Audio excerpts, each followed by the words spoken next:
It wasn't supposed to be anything special. I had a routine: work, dinner, a few hours of Netflix, and then bed. I was content with that. I had never been one to seek excitement or the unknown. My name is Noah, and if you asked anyone who knew me, they would describe me as quiet, steady, and perhaps even predictable. Life was simple, and I liked it that way. That evening, my wife, Rachel, was unusually quiet as we prepared to head out for a friend's party. She had been talking about it for weeks, and I could tell she was excited, but something felt different that night. She wasn't her usual bubbly self, and I couldn't put my finger on why. "You good?" I asked her as she finished getting dressed. "Yeah, just tired," she replied, her voice carrying an odd flatness. "It's just a party, Noah. I'll be fine." We made our way to the event, an upscale gathering at some friend of hers I didn't know too well. It was one of those parties where everyone had a perfect smile, the kind of event where I felt like I had to wear my social face, the one I put on for appearances, even though all I wanted was a quiet night at home. Rachel was already deep in conversation with people as we arrived. As usual, she was the life of the party, laughing, joking, her presence lighting up the room. I couldn't help but watch her from the corner of the room, as I always did, feeling a strange combination of pride and discomfort. She was confident in a way I wasn't, and I admired that. As the night wore on, something inside me kept urging me to leave. I felt out of place. It wasn't just the crowd. It was something about Rachel's energy, how she seemed so absorbed in everything and everyone, yet so far away from me. She was engaging with everyone else, but her attention never really landed on me, not in the way I was used to. It wasn't like she was ignoring me. No, that would have been too obvious, but it was the little things that added up. The way she glanced at her phone more than once when we were talking, the way she laughed a little too loud at someone's joke. At one point, I caught her whispering something to a guy I didn't recognize, and I felt a sharp twinge in my chest. Was I overthinking things? Probably. Rachel and I had been together for years, and I trusted her. But that moment, when I saw the way she leaned in a little closer than usual, the subtle exchange of glances, it made me feel like an outsider in my own marriage. The room felt smaller, the music louder. I was suddenly hyper-aware of every little thing. I tried to ignore the feeling and focus on making small talk with people I didn't know, but my mind kept drifting back to her. As the hours passed, I noticed something that took me completely by surprise. It was subtle at first, but then it became undeniable. Rachel was walking around the party, speaking with a few people, her interactions becoming more animated, more flirtatious, even. It wasn't just the guy I had seen earlier, it was anyone she spoke to. There was a shift in her demeanor. I could see it, even from across the room. And then, just when I thought I might finally leave, she approached me. But this time, she wasn't smiling like she usually did. Her expression was distant, almost unreadable. "Noah," she said, her voice low, like she was trying to keep a secret. "I'm going to step outside for a bit. I need a breather." "All right," I said, trying to hide the disappointment creeping up my throat. I wanted to ask if everything was okay, but I didn't. Maybe it was because I already knew the answer, or maybe I was too afraid to hear it. She walked off without another word, leaving me standing there, holding a half-empty drink. The thought crossed my mind to follow her, to ask her what was really going on. But something held me back. I watched her disappear into the crowd, her figure swallowed by the sea of people. Then, as if by some twisted instinct, I turned around and headed in the opposite direction. I didn't plan it, it wasn't intentional. But in that moment, I found myself walking away from Rachel and towards something completely unexpected. A small, secluded part of the house, tucked behind the velvet curtains. There, standing by the window, was a woman I had never seen before. She was staring out at the night, her silhouette framed by the dim light. Her back was to me, but I could tell she was waiting. For what? I wasn't sure. "Are you lost?" I asked, my voice coming out a little too sharp. She turned, her eyes meeting mine, and for the first time that night, I felt something unfamiliar, something dangerous.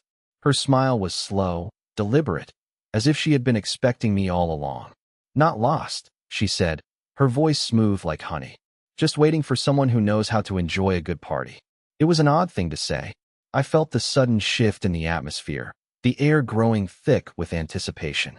And as I stood there, looking at this stranger, something inside me told me that this was no coincidence.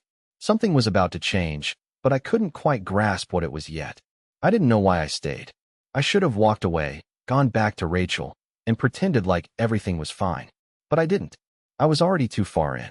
And as I stepped closer to her, I had no idea that this moment, this simple exchange, was the beginning of a night that would change everything I thought I knew about my marriage.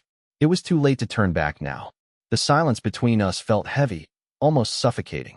I stood there, unsure of what to say next, my eyes scanning her face, trying to decipher something. Anything that might explain why she was here, in this dim corner of the party, waiting. There was something about her that was different from the others.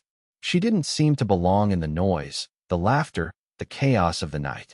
She was calm, composed, like she was observing everything from a distance, detached from the frenzy that everyone else seemed so wrapped up in. I hadn't even realized I'd taken a step closer until I was standing right next to her, looking out at the dark night through the window. The cool air from the open window brushed against my skin, a stark contrast to the heat of the party behind us. It almost felt like we were in a different world, one where the noise didn't exist, where I could think clearly, uninterrupted. "Are you okay?" she asked, her voice soft but deliberate. It wasn't the kind of question you ask just to be polite. It was the kind of question that made you feel like she was trying to understand the real you, not just the surface-level answer. I blinked, taken off guard. "Yeah, I'm fine. It's been a weird night." She nodded, not questioning me further, but her eyes, those deep, searching eyes, seemed to understand something I didn't. She knew, and for some strange reason, it felt like she was offering me a refuge, a way out of the uncomfortable knot of thoughts and emotions that had been twisting in my chest since we'd arrived. I could still hear the party going on in the background, but it felt distant now, like it was happening in a parallel universe. All I could focus on was her, standing there with that knowing smile, like she was waiting for me to open up, to say the words I'd been holding back. The words I wasn't sure I even knew how to say. "I've been married for a while," I said, my voice almost a whisper, as if saying it out loud might make the situation feel real. "But tonight, something feels off. My wife, Rachel, I don't know. She's distant, like she's somewhere else, and I'm just here." The woman didn't say anything at first, just listened. Her gaze never wavered, never judged, and I felt myself saying more than I meant to, like the floodgates had opened. I've always been the quiet one, the one who doesn't make waves, and I thought maybe it was enough. But now, I'm starting to wonder if it was ever enough. Maybe she's outgrowing me. Maybe she's already moved on. And I don't even know how to react to that. She let out a soft laugh, but not in a mocking way. It was more like she understood something about me that I couldn't yet grasp. "You're afraid," she said, her voice barely above a whisper, as though the words themselves were fragile. "Afraid of what you don't understand, afraid of losing something you've had for so long." I stared at her, taken aback. Was I that obvious? How could she know? But in that moment, everything she said felt right. My chest tightened as I thought about Rachel, about the life we had built, about the years I'd spent trying to keep everything in balance. I wanted to trust Rachel. I wanted to believe that things were fine, but deep down, I couldn't shake the feeling that something was changing, and I wasn't ready to face it. "Yeah," I muttered, more to myself than to her. "Maybe I am. But what do I do with that? What do I do when it feels like she's slipping away and I don't even know how to hold on?" The woman looked at me, her expression shifting slightly, the hint of a smirk playing at the corners of her lips. "You could stay here, in this corner, waiting for something to change. Or," she paused, as if considering her next words carefully, "or you could let go, Noah. You could step outside of your comfort zone for once and do something different." I didn't know what she meant by that, but there was something in her voice, in the way she said it, that made my heart race. For a brief moment, I felt like I was standing on the edge of something, like I had a choice to make. A choice that could change everything. I swallowed hard, my mind racing. "What do you mean by that?" Her smile widened slightly. "Sometimes, it's the moments we least expect that end up defining us. Sometimes, you have to walk away from what you know to find out what's really waiting for you." I wasn't sure what she was trying to tell me, but I could feel the tension building between us, something unspoken that I didn't want to acknowledge but couldn't ignore. And in that moment, with her standing so close, her words lingering in the air, I realized just how much I was holding back, how much I was afraid of confronting. Do you know what it feels like to be invisible? I asked, almost surprised by the words that came out of my mouth. I wasn't sure if I meant it to sound so raw, but it did. To be in a room full of people, but still feel completely alone, like you're not even a part of your own life. She didn't answer immediately, but her eyes softened, understanding in them. I think you've been invisible to yourself, Noah, and maybe that's why you feel invisible to her. There was something about the way she said it, something that made my heart skip a beat. It felt like she had just uncovered something I hadn't even realized was there. But before I could respond, I heard footsteps approaching. I turned my head, and for a second, everything seemed to freeze. It was Rachel. She was standing at the edge of the room, her eyes scanning the space, her gaze landing on me. I felt a knot form in my stomach, a tightness I couldn't explain. My wife was staring at me, her expression unreadable. And just like that, I realized something. The night wasn't just changing for me. It was changing for her, too. I glanced back at the woman standing beside me, but she was already gone, as if she had never been there in the first place. The silence in the room felt deafening now, and I didn't know what to do next. Rachel was walking toward me, and I had no idea where this night would take me. I could feel the weight of the room pressing down on me as Rachel's footsteps grew louder. The distance between us closed with every step she took. She looked so different in that moment, her face illuminated by the soft glow of the party lights. Her eyes, once so familiar, seemed distant, like they were seeing something else. I stood frozen, unsure of what to do, what to say. A strange sense of guilt washed over me. But there was also something else, a pull toward the unknown, something that had been simmering just beneath the surface all night. She reached me, standing just a few feet away, her arms crossed over her chest as she scanned my face with an intensity that made my stomach churn. "Noah," she said, her voice almost soft, but there was a sharp edge to it. "I was looking for you." The words were simple, but they felt like an accusation, like I had done something wrong by not being where I was supposed to be. I swallowed, trying to steady my breath. "I was just taking a moment," I replied, trying to keep my voice steady. "This place is a little overwhelming." Rachel raised an eyebrow, her lips curling into a half-smile that didn't quite reach her eyes. "Is that so?" she asked, her tone dripping with something I couldn't quite place. I couldn't read her anymore, not in the way I used to. Her smile felt forced, like she was holding something back. The weight of it all, the distance between us, was unbearable. "I'm fine, Rachel. Really." I tried to reassure her, but the words didn't sound convincing, even to me. It was like we were both playing a game we didn't want to admit to. She was pretending, and I was pretending, and it was becoming harder to keep up the charade. "You don't seem fine," she replied, her gaze flicking over my shoulder, as if looking past me, somewhere else. Her eyes lingered for a moment before returning to mine. "I can't help but notice you've been distracted tonight. Not like you."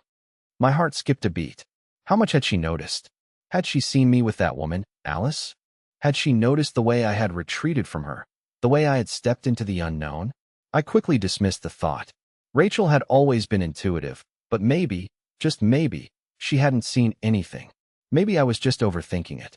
"I'm just tired," I said, trying to sound convincing, even though it felt like the words were slipping through my fingers. "I don't know. Maybe I'm just feeling off." She looked at me, her eyes narrowing slightly, studying me. For a moment, I thought she might say something, confront me. But instead, she let out a soft sigh and uncrossed her arms. "All right," she said, her voice softening, the edge from earlier gone. "I get it. You're not in the mood for this whole thing. But, Noah, we need to talk. When we get home."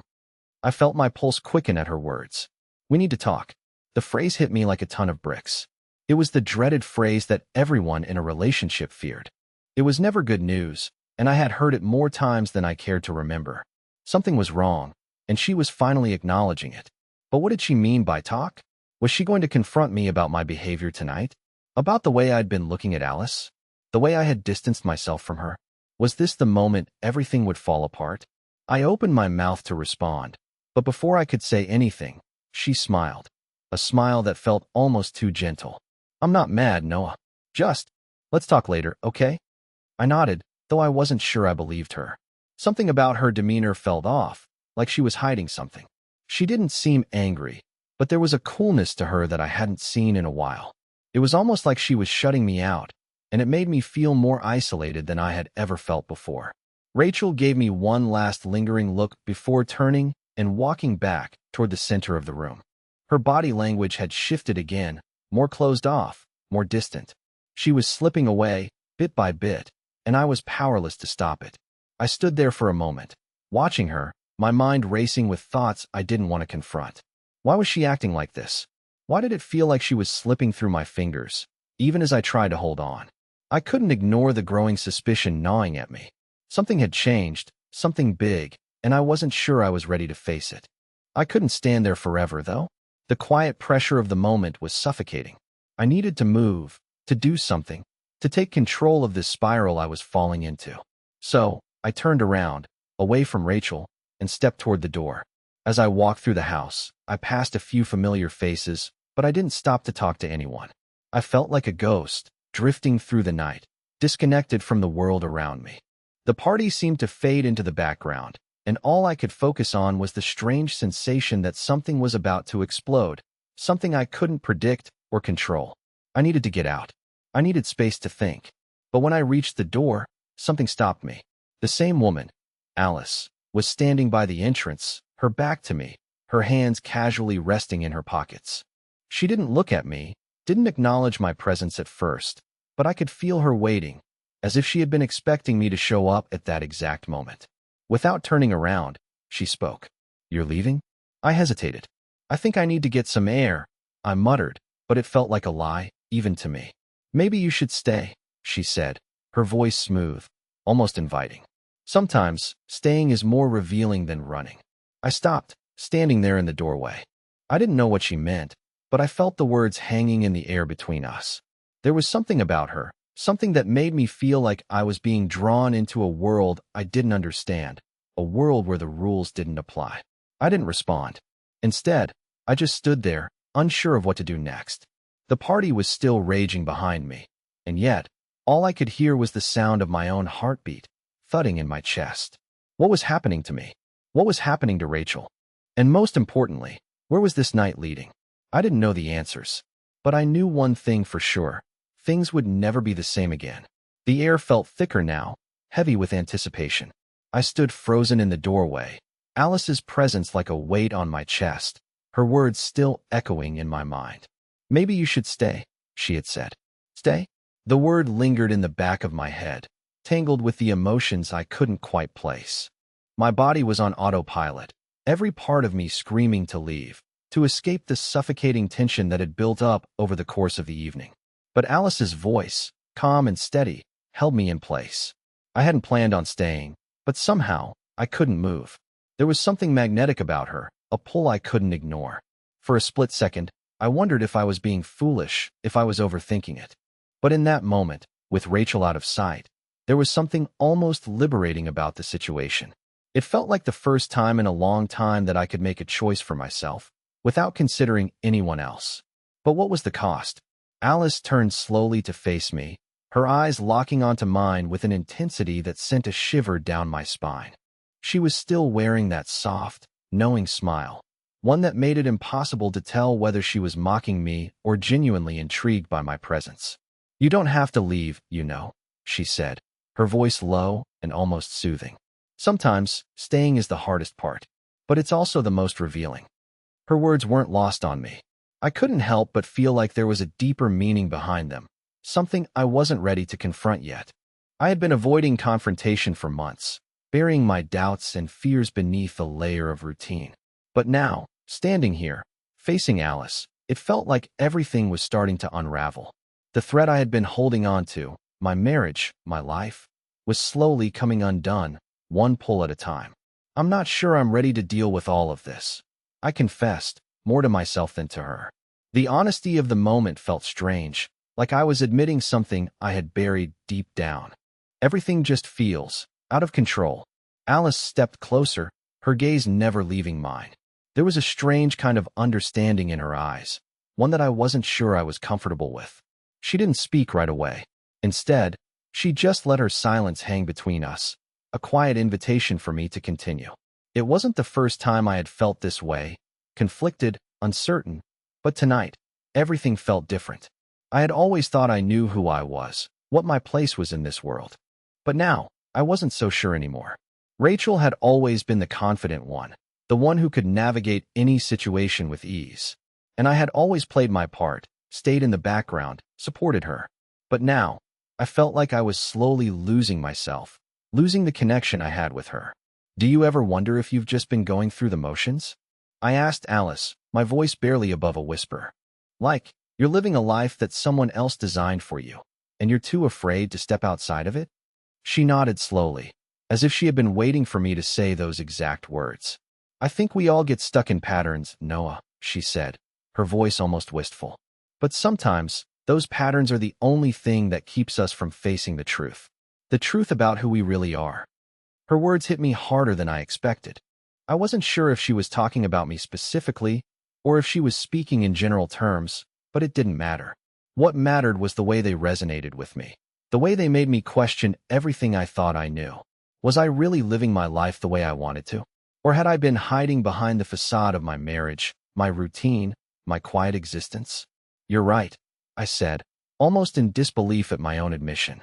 I've been pretending that everything's fine when it's not. Pretending that I'm happy when I'm not sure what happiness even feels like anymore. Alice took a step back, giving me space to breathe, space to process. It's not easy to face the truth, Noah, she said, her tone soft but firm. But sometimes, it's the only way to move forward, to get out of the mess you're in. I felt a lump form in my throat.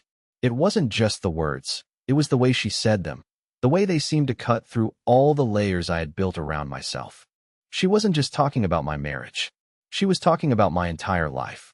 The things I had ignored, the feelings I had suppressed, the pieces of myself I had left behind.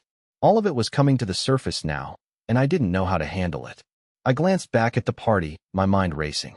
Rachel was still somewhere inside, lost in the crowd, and I was standing here, alone with a stranger, questioning everything I had known. How had I gotten here?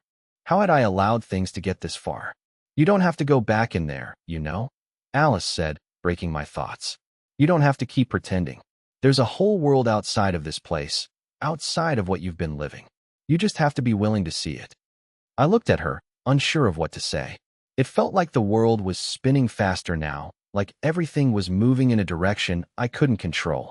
I wanted to argue, to say that I couldn't just leave my life behind, that I had responsibilities. But the truth was, I didn't know if I was willing to keep living this lie. Is that what you think? I asked, the question slipping out before I could stop it. That I should just walk away? Alice met my gaze, her expression unreadable. I'm not telling you what to do, Noah. I'm just saying that sometimes, you have to stop pretending and start living for yourself. Her words hung in the air, a challenge, an invitation. I didn't know what to do with them, but in that moment, I felt the weight of the choice pressing down on me. I could go back to Rachel, try to salvage what was left of my marriage. Or I could walk away from everything I had known and start over. The decision felt impossible, but somehow, I knew it was one I couldn't avoid much longer. I stood there, caught in the tension between two worlds. On one side was Rachel, my wife, the life I had built, the quiet comfort of routine and familiarity. On the other side, there was Alice, an unexpected, magnetic presence that had somehow peeled back the layers of my life I had been too afraid to confront. The party raged on inside, but all I could hear was the beat of my own heart, pounding in my chest. Alice's words were still fresh in my mind, echoing like a warning. Stop pretending. Start living for yourself. They were simple words, but they struck deeper than I ever imagined. I wasn't sure if she was talking about my marriage or about my entire life. I glanced over my shoulder toward the party, toward Rachel. She had no idea what was happening, no idea what was brewing in the quiet corners of my mind. She was inside, surrounded by friends, laughing, having fun. I couldn't even remember the last time I felt that carefree. When had it all changed? When had I become so invisible? I couldn't stay in this limbo forever. I needed to make a decision. The problem was, I didn't know what the right choice was. Walking away from everything I had ever known felt like a monumental risk, a leap into the unknown. But was I already living a lie? Was staying with Rachel just another way of pretending? I could feel the ground shifting beneath my feet, and I wasn't sure if it would hold me if I chose to step off. You look like you're thinking too hard, Alice said, breaking the silence. Her voice was light, almost teasing, but there was an undertone of something deeper. It was as if she knew exactly what I was going through, as if she could read my mind and my heart with the same ease that most people read a book. I don't know what to do, I admitted, my voice quieter than I intended. I've spent so long in this routine. I don't even know who I am outside of it anymore. The words felt raw as I said them out loud, like I was finally giving voice to something I'd been burying for years. She nodded, her gaze never leaving me. You don't have to have all the answers right now, Noah. But sometimes, you have to take a step. Even if it's just one small step. You've been standing still for so long, you've forgotten what it feels like to move forward. I let her words sink in. Standing still. That was exactly it. I had been standing still, letting life happen to me instead of making life happen for myself. I had been so focused on trying to keep everything together, on being the good husband, the quiet partner, that I had completely forgotten to live for myself, to pursue what I wanted, what I needed. I thought about Rachel, about how she had been growing more distant lately. I thought about the way we had drifted, each of us living in separate worlds, yet occupying the same space. We were together, but we weren't. I didn't even know if I could fix it anymore. Maybe I didn't even want to. I don't want to hurt her, I said, more to myself than to Alice. I don't want to cause more damage. But I'm starting to think that maybe we've already broken, and I just didn't see it. Alice's gaze softened, and she took a step closer, closing the space between us. Sometimes, staying in something that isn't working is more damaging than leaving it behind. You can't keep holding on to something just because you're afraid of what happens if you let go. Sometimes, you have to let go to save yourself. Her words hit me like a jolt of electricity. The idea of leaving Rachel, of walking away from the life I had worked so hard to build, terrified me. But at the same time, I felt a strange sense of liberation in her words. Let go to save yourself. I was so used to putting everyone else's needs before mine, so used to being the reliable, predictable partner, that I had forgotten what it was like to choose myself, to do what I wanted. For once, it felt like there was a chance for me to reclaim something I had lost, the chance to be true to myself. I turned my gaze back to the party, my mind racing. Rachel was still inside, her laughter floating to me through the open door. I could see her chatting with someone, looking as carefree as ever. But the more I looked, the more I realized something that I had been avoiding. We weren't the same people anymore. The connection that used to be so strong between us had started to fade, and I wasn't sure how to bring it back. Alice's presence was a reminder of that. She wasn't here to fix my marriage or to tell me what to do. She was just here, offering me a moment of clarity in the middle of my chaos. But there was something about her, something undeniable, that made me question everything. I glanced at her again. What do you think I should do? The question surprised me. I wasn't asking for advice, at least, that's not how it felt. But there was something about the way she had spoken to me that made me feel like she understood more than anyone else could. She didn't hesitate. What do you want to do, Noah? That simple question stopped me in my tracks. What did I want to do? For the first time in a long time, I realized I didn't know. I had spent so much time trying to keep everything stable, trying to please everyone around me, that I had forgotten to ask myself that question. I had forgotten what I wanted. The truth was, I wasn't sure if I still knew. But I had to start somewhere. I want to feel alive again, I whispered, the words escaping before I could stop them. Alice smiled, a knowing, almost sad smile. Then it's time to take the first step, Noah. And that first step, it's yours to take. In that moment, something inside me shifted. It wasn't a dramatic moment, no sudden epiphany. But it was a realization that I couldn't keep living in this limbo, stuck between the life I thought I should have and the one I had been too afraid to embrace. It was time to make a choice. And for once, I wasn't going to hide from it. I turned and looked back at the door, at the life I had been holding on to, the life I was beginning to question. Rachel was still inside, but I wasn't sure how much longer we could keep pretending. I didn't know what would happen next, but for the first time tonight, I felt like I was ready to find out. The decision felt heavy, like a weight pressing down on my chest, but it wasn't the kind of pressure that broke you.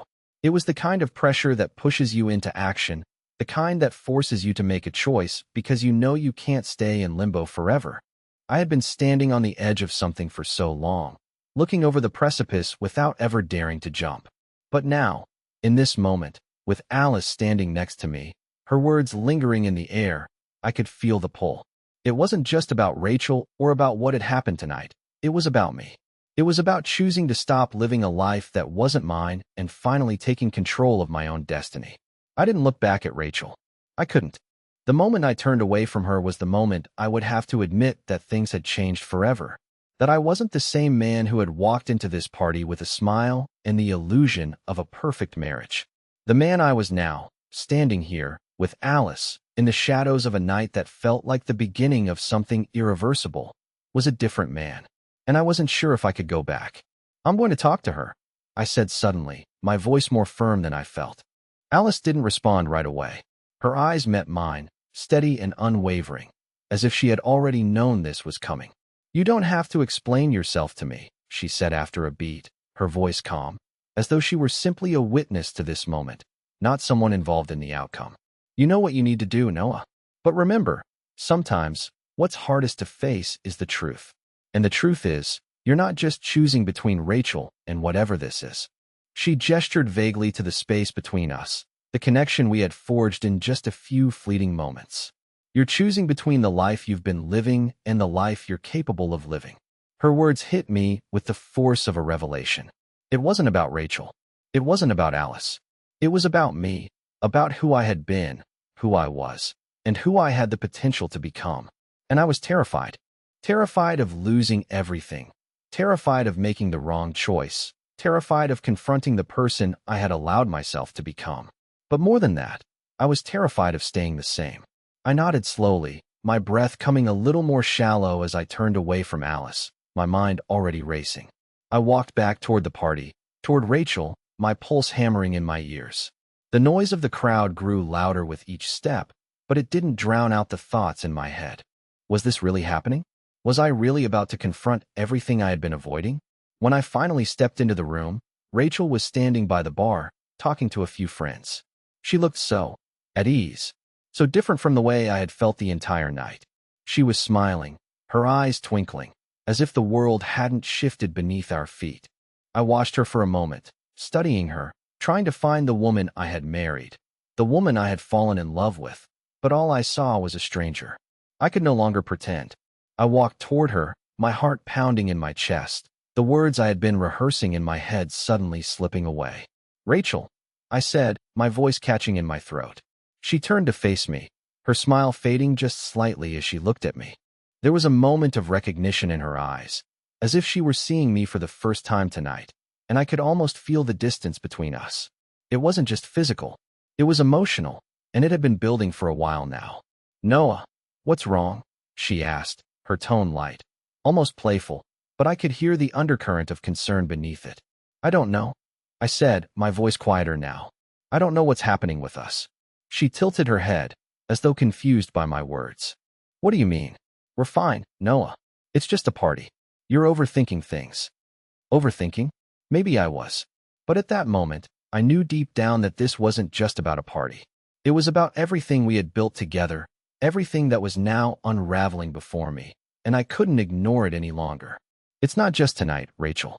It's been happening for a while. I've been feeling like we're not really together anymore." Her expression faltered for a split second, just long enough for me to see the truth in her eyes. I wasn't imagining it. Something had shifted between us, and she had felt it too. But instead of acknowledging it, she smiled. This small, tight smile that didn't reach her eyes. "You're tired, that's all," she said, her voice too calm. "Let's just enjoy the night. We can talk when we get home." But I wasn't going to let it slide.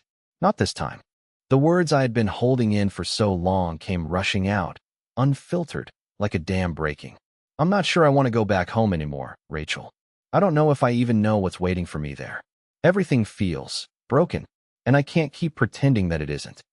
Her smile faded completely now, replaced by something I couldn't place. Fear, perhaps, or maybe just the realization that I wasn't going to let this go.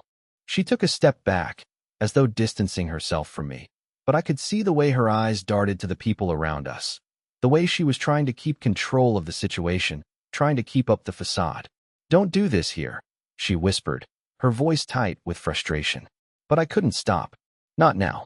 No, Rachel. We need to talk. Really talk." For the first time, she didn't argue. She didn't smile or brush me off. She just stood there, staring at me, the weight of everything hanging in the air between us. It was a strange kind of silence, the kind that fills the room with tension, with words that have been left unsaid for too long. The kind of silence that lets you know that everything has already changed, but you're too scared to acknowledge it. I could feel Alice's words ringing in my ears. You're choosing between the life you've been living and the life you're capable of living. And in that moment, I knew. I had to choose. Rachel didn't say anything for a long time. She just stood there, eyes locked on mine, her face unreadable. The silence stretched out between us like a chasm I wasn't sure I could cross. I could feel the weight of her gaze, but I also felt something else, the quiet recognition that whatever had been holding us together was starting to unravel. I wasn't sure if she could see it too, or if she was simply in denial, but I couldn't ignore it anymore. Something was wrong, and it had been for a long time. "Why are you doing this now, Noah?" she finally asked, her voice quiet, almost pleading. There was a thin thread of panic running through her words, but she was trying hard to keep it under control. "We're fine. I don't know what you think is happening, but it's not." "Don't say we're fine, Rachel," I interrupted, my voice rough. "Because we're not. Not anymore." My heart was pounding in my chest, and I could feel the adrenaline coursing through me, pushing me to keep going, to say everything I had been holding back for months. "I can't keep pretending. I can't keep going through the motions with you like everything is normal. It's not, and you know it." Her face twisted in confusion, as if the words were foreign to her. "What are you talking about? We're married. We're fine. We've always been fine." "No," I said, shaking my head. "We've been fine on the outside, Rachel. But what about inside? What about us?" The question hung in the air, heavy and unresolved. I could see the flicker of doubt in her eyes, but she quickly masked it with a smile, one of those tight, forced smiles that I had grown so used to seeing over the past few months. "I don't know what you're expecting, but this isn't going to work unless we face the truth." Her eyes darted to the crowd behind me, like she was looking for someone to save her from this conversation. It stung, but I couldn't let myself be distracted. I had come this far, and I couldn't back down now. "Do you really think it's that simple?" she asked, her voice tight with frustration. "You can't just drop everything because of some feelings you're having in the moment. We've built a life together, Noah. A life." I felt the pressure in my chest, the guilt rising, but this time, I didn't let it paralyze me. "I don't think it's simple, Rachel. I think it's the hardest thing I've ever had to do. But the truth is, we've been pretending for so long that I don't even know who we are anymore. Who I am anymore." The words felt raw coming out of my mouth, like I was confessing to something I had buried deep inside for far too long. It was the truth, but it hurt to say it aloud. Rachel's eyes welled up with tears, but she quickly blinked them away, like she was trying to suppress the emotion that was bubbling up inside of her. "Do you want a divorce?" she asked, her voice barely above a whisper, and it cut through the air between us like a blade. The question wasn't one I had expected, but now that it was out there, I realized that it was the question I had been running from for months. The question I had refused to face. I opened my mouth to speak, but the words wouldn't come. I didn't want to say it. I didn't want to admit that we had reached the point of no return, that the love we once had was slipping through our fingers like sand. But as I stood there, watching her face crumble, I knew that the answer was clear. "I don't know," I said, my voice trembling. "I don't know if I want a divorce.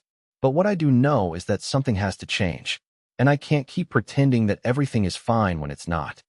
She shook her head, as if she couldn't believe what she was hearing. "This isn't fair, Noah. You can't just decide this for both of us. I don't know what you want, but I'm not going to stand here and let you throw everything away just because you're feeling." "What?" "Lost." Her voice quivered as she said the last word, but there was no mistaking the anger behind it. "I'm not the one who's been running away from our marriage." I felt my own anger rising now, mixing with the pain and confusion. "I'm not running away, Rachel. I'm standing here, telling you the truth. Something's broken between us, and I can't keep pretending it's not. But I don't know if you even care anymore." The words were out before I could stop them, and I immediately regretted the bitterness in my tone, but it was too late. Her face flushed with anger, and she stepped back, as though trying to put space between us. "I don't need this right now, Noah. I didn't come here tonight to have you tear apart our life in front of everyone. Not like this. I opened my mouth to apologize, to try and calm her down, but something in her eyes stopped me. She wasn't looking at me with love anymore. There was no tenderness, no softness. She looked at me like I was an obstacle in her path, something she needed to push aside. I was no longer the man she wanted. I was just a problem. The realization hit me harder than anything else. We weren't just growing apart. We were already apart. In this moment, I saw it clearly. The marriage I had been clinging to was gone, and all that was left was the hollow shell of something that used to be. I took a step back, my body feeling heavy with the weight of the truth. I think we need some time apart, I said, the words feeling like a finality, a line drawn in the sand. Rachel's eyes widened, a flash of panic crossing her face. What does that mean? What are you trying to say, Noah? I didn't answer. I couldn't. There was nothing left to say. I turned away, walking toward the exit, my heart pounding in my chest, the finality of the moment sinking in. I could hear Rachel calling my name from behind, but I didn't stop. The noise of the party faded as I stepped outside into the cool night air, the silence enveloping me. For the first time in a long time, I felt free. Free from the weight of pretending. Free from the guilt. But as I stood there, looking out into the dark, I realized that freedom came with a price. And I wasn't sure I was ready for what would come next. The cold night air hit me like a wave as I stepped outside, the doors swinging closed behind me with a finality I could feel in my bones. I stood there for a long moment, taking in the quiet of the evening. The party inside had faded into the background, and for the first time all night, I felt like I could breathe. The pressure in my chest that had been building for months, maybe years, had loosened just enough to let me think clearly. I had never imagined I would be standing here, at this crossroads, walking away from the life I had built with Rachel. Even for a moment, felt like stepping off a cliff. But as much as it terrified me, there was also something freeing about it. I didn't know what would happen next, whether Rachel and I could fix what had been broken, or if we were truly at the end of our road. But I knew one thing. I had taken control of my own story. I looked up at the sky, taking in the vastness of it all, and for the first time in so long, I felt a spark of hope. I wasn't alone in this world. I wasn't defined by the things I had let hold me down for so long. I was still Noah, still me, and I had the power to choose what came next. As I stood there, lost in my thoughts, I heard footsteps approaching. I didn't need to look to know who it was. The sound was too familiar, the soft click of high heels on pavement. I turned slowly, my heart skipping a beat, and there she was. Alice. She didn't say anything at first. She just stood there, looking at me, her expression calm and knowing. Then, without a word, she took a step closer and offered me a warm, comforting smile. "You made it through the hard part," she said softly, as if she knew the weight of what I had just done. I nodded, a small smile tugging at the corners of my mouth. I didn't think I would, but here I am. Alice stepped closer, her presence steady and reassuring. "You don't have to have everything figured out right now, Noah. What matters is that you took the first step, and that's more than most people ever do." Her words hit me like a wave of relief. She was right. I didn't have to have it all figured out. I didn't have to know what the future would look like. I had taken the first step toward change, toward something better for myself. And that was enough for now. I let out a long breath, the weight of the night finally starting to lift. "I feel like I'm standing on the edge of something new," I said quietly, my voice tinged with hope. "You are," she replied, her voice soft but confident. "You're standing on the edge of your own future. And the view from here? It's a lot brighter than you think." I looked at her, really looked at her for the first time. There was something about her calm energy, her ability to just be, that had drawn me in tonight. But it wasn't just that. It was the reminder that I didn't have to carry the weight of everything on my own.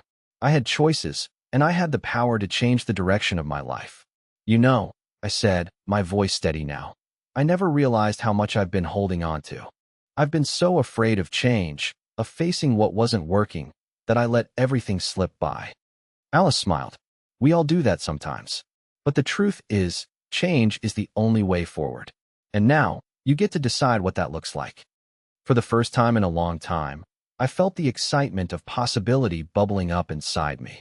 The road ahead wasn't clear, but it was mine to choose. Whatever came next, I was ready for it. "I'm not sure what the next step is," I said, taking a deep breath. "But I think I'm ready to figure it out." Alice gave me a small nod. "You'll figure it out. One step at a time." And in that moment, something inside me clicked. I didn't need to have all the answers. I didn't need to know what the future held. All I needed was to be true to myself and take that next step, whatever it was. As I stood there with Alice, the night feeling more open and full of possibility than ever before, I knew that this was the beginning of something new. And for the first time in a long time, I was excited to see where it would take me. Maybe the road ahead would be difficult. Maybe it would be messy, uncertain, and full of challenges. But I was ready to face it.